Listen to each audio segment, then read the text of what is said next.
little bit about my background, and then I will tell you a story about the business that I've been involved in. I was raised in Iowa, actually the same state in the United States that Curtis de Burgh came from. And we actually went to the same college, but at different times. You can guess afterwards who went first. I moved to California and was practicing law. I'm a lawyer by trade, and my clients are school districts and educational agencies. And so I've been representing educational agencies now for 25 plus years. About 11 years ago, I decided to start a law firm of my own rather than working for someone else.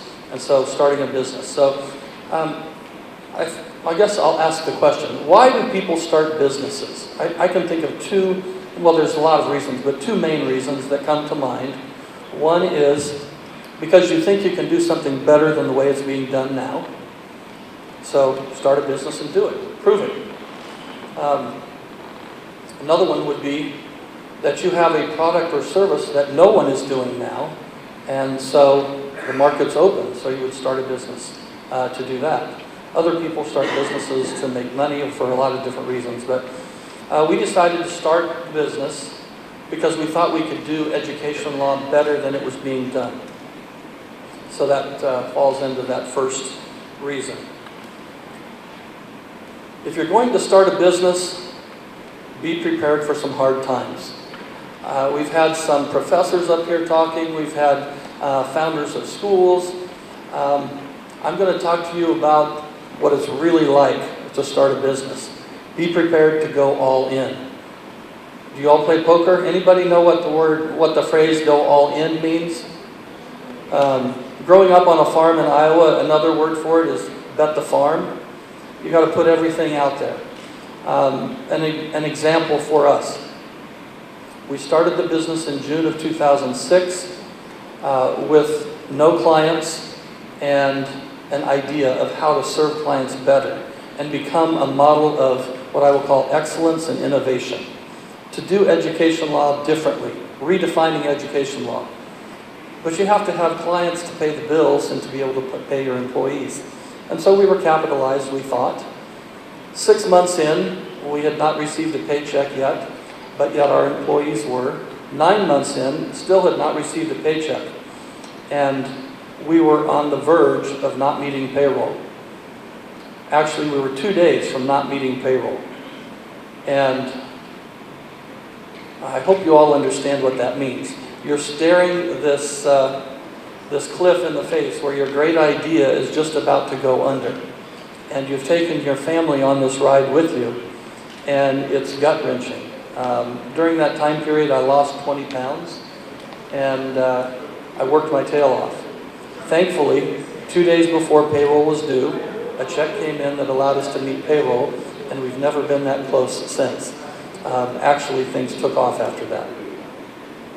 And it makes me think about what ultimately made our business successful. And there are several reasons. But I think the first one is businesses need a clarity of purpose. What are you about? You can't be everything to everyone. You need to have a set of clients or people that you want to serve, a business that you want to be. If you want to be everything to everyone, you'll wind up being nothing to everyone. And so we wanted to be an education law firm and be the best at it. And that is our niche. We have clarity of purpose. Another thing that you need when starting a business to be successful is clear differentiation. Focus on the industry that you serve more than focusing on yourself. What do your clients need? What do your customers need? It's all about them. It's not all about you. And by focusing and having a clear differentiation, you come up with innovations. Some examples.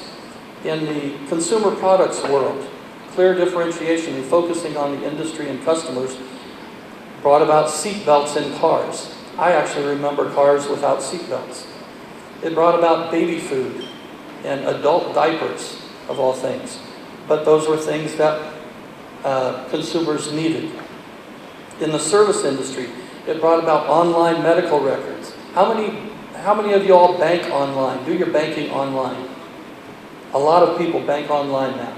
That is because that is a focus on the consumer and how to meet their needs and expectations. A third thing to remember and really focus on is hiring and training. The hiring is so important. Surround yourself with people that are, in my mind, you want to hire people smarter than you, train them well, and then let them do their job. And another thing that works for us, I know all businesses don't practice this, but we do, and it creates the family atmosphere that I've heard a lot about here today, is that we practice a no-jerks rule. We have a no-jerks rule in our firm. And our firm now, from that idea that I mentioned, is 6 offices, 80 plus lawyers, about 150 employees, serving school districts in the neighborhood of 400 or so in California and surrounding states. But this no-jerks rule is important because you spend so much time as an entrepreneur focusing on your business and working with your colleagues and your employees that you don't want to work with a bunch of jerks. I don't care how successful someone is. If they are not kind and they're mean to people and don't treat staff well, they don't have a home in our firm. And it just makes our firm so much better. And I think our clients recognize that. They recognize the relationships that we have with each other, and they want to be part of it because our clients become part of our family as well. And as an entrepreneur, one thing you have to remember is pacing. And I'll explain what I mean by that. Remember that not everyone keeps the same pace as someone who's out there on the edge, innovating all the time. They can't keep up a lot of times, or they're just not prepared to keep up. And so if you're leading a business with a lot of employees, you have to make sure that in meetings and situations you ask yourself, how far out can we go here? How far will the organization follow me?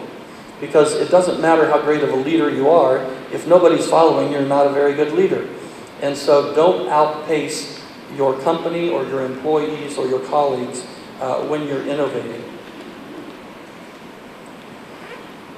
Some examples of innovation of our firm. Education law, you probably have no idea what that's about, but just a few examples. School districts in the United States own lots of property, and they employ a lot of people. And so there's a built-in real estate law practice there, there's a built-in labor and employment law practice there. One of the areas that we innovated right after we started, probably 10 years ago, so 1 year into the business, was solar. We've heard something about solar before. Now as you drive around California, most school districts have shade structures that are made out of solar panels. Almost every school district in the state is involved in solar in some way. We were one of the very first law firms to actually negotiate those solar agreements with the providers and between the providers and the school districts. A second innovation is e-matters, what we call e-matters, but it's basically a technology-based practice. And with technology comes all kinds of issues. It comes individualized, personalized education, which is some of the things that we've heard about how the education system teaches everybody the same way all the time. Well, with technology, you can change that to individualized, personalized education. But with that also come risks and problems. Data privacy is an issue, a big issue in the United States and in our state. And so having a data privacy practice is another cutting edge area where we've been. There's been some talk here today about giving back to your industry. And that is so important. Giving back to school districts is one of the things that we do through our education awards. But as an innovator, you need to be prepared. You will be copied. We started the very first endowed Golden Bell, which is a big award in California for school districts. This past year, there were 15 of them. But the first 5 years, ours was the only one. Now everybody's doing it. But that's a good thing. Don't feel bad about being copied. It's a great thing. The culture has changed. Now there are many more businesses giving back to education through that forum than there had been before. And in addition to the being copied, just expect that as an innovator and an innovative business, your competitors will catch up. You'll do something new within 2 to 3, possibly 4 years at the most. Your competitors will be doing the same thing that you're doing if it's successful. So be prepared to do something else. We call it bank left or bank right in our firm. As soon as most of our competitors are doing the things that we're doing, we look at each other around the table and say it's time to bank left. And we come up with a new idea and do something. And then we're the only ones doing it again for the next 2 or 3 years. And so all of those things are what I found to be the formula for success, at least in the business that I'm in.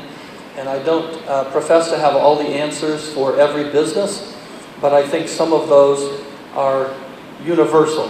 Have a clarity of purpose about your business. Focus on the differentiations between you and your competitors and really focus on the industry that you're in. Hiring and training cannot be overemphasized, and pacing. Make sure that you bring your colleagues in your businesses along with you. Otherwise, you'll get too far out in front of them and may wind up without a business and without a following. Thank you again for the opportunity to be here. I really appreciate it, and I'm looking forward to the competition tomorrow.